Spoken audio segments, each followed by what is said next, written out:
芥菜种的比喻，最小的种子真的是芥菜吗？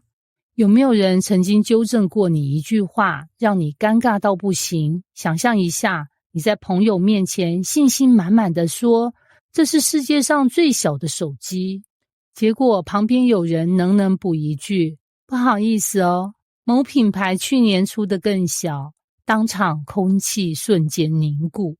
那么当耶稣说天国好像一粒芥菜种，有人拿去种在田里，这原本是百种里最小的，等到长起来却比各样的菜都大，且成了树，天上的飞鸟来宿在它的枝上。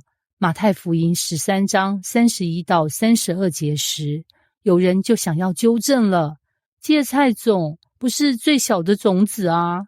现代的科学知识告诉我们，还有比芥菜种更小的种子，比如兰花的种子，甚至小到几乎看不见。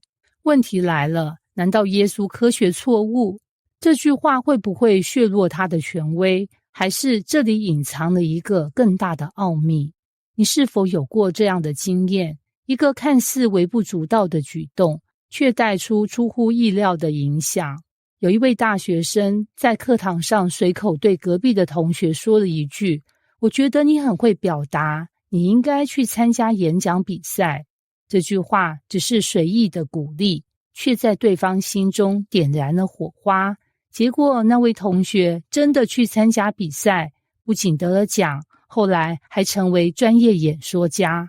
一个看似小小的种子，却长成大树，影响无数听众。耶稣的芥菜种比喻，正是要引导我们看见，天国的力量往往是从最小、最不起眼的开始，却能成长到让人惊讶的程度。经文的难题，芥菜种真的是最小吗？在1世纪的巴勒斯坦地区，农夫常见的蔬菜种子里，芥菜种确实是极小的，直径不到1毫米。耶稣说，百种里最小的，指的不是全世界最小的种子，而是农人日常经验中能见到的最小种子。换句话说，这不是科学课，而是比喻语言。就像我们说芝麻小事，没有人真的会去量芝麻是不是全世界最小的东西。芥菜籽长出来的其实是灌木，不是真正的巨树，但在当地，芥菜灌木最高可达2-3公尺，对农田来说已经是菜园里的巨人。耶稣用飞鸟栖息的画面，是要营造一种超乎寻常的张力，暗示天国影响力的广大。有人说，如果耶稣连这么小的细节都说错，那他的教导还能信吗？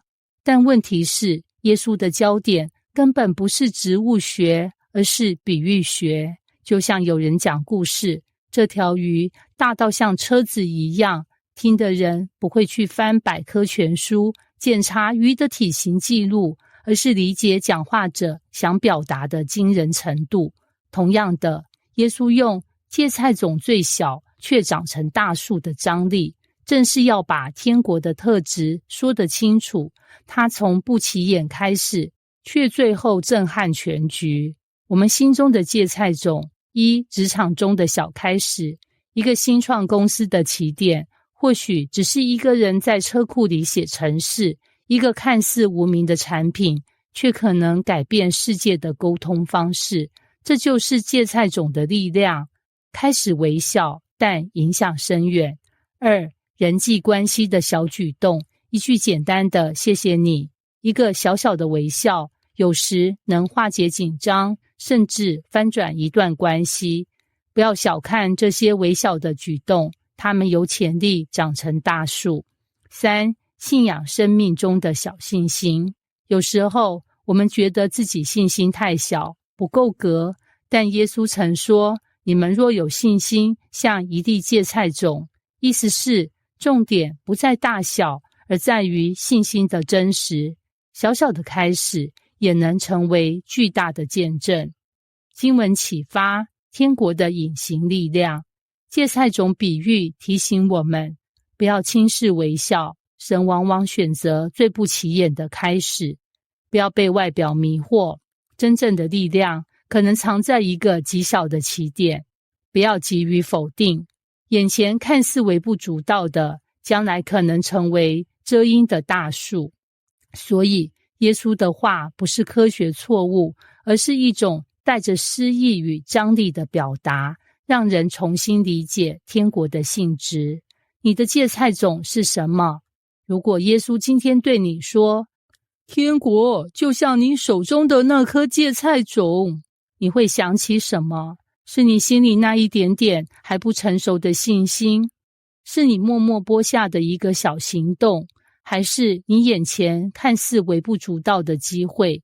不要急着否定，也不要急着放弃，因为在神的手中，最小的种子会长成让人惊叹的树木。